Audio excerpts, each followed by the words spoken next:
According to a report published in the Times of India, a survey of the world's 100 richest people revealed that the majority of them did not inherit their wealth.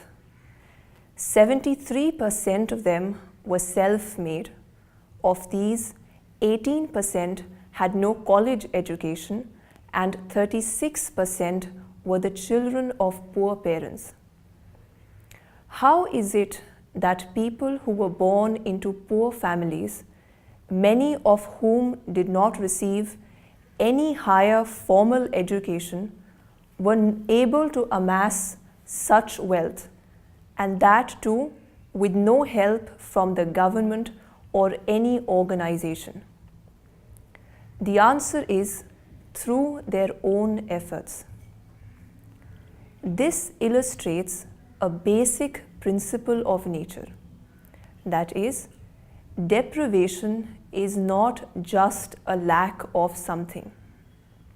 Rather, it is at the same time also possession of something else. That is, an incentive to overcome the sense of lack.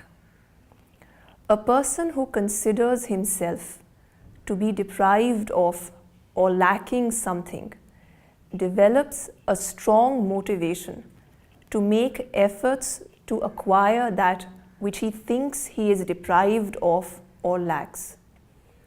This inner urge keeps him active until he reaches his goal. There are ample examples in history which testify to this law of nature.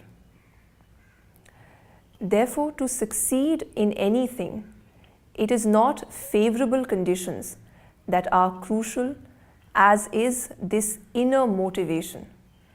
In fact, it is often the case that favorable conditions make people complacent and inactive. On the other hand, someone who faces unfavorable conditions develops a certain discontentment, which in turn can provide him with the incentive to make efforts to change things for himself for the better.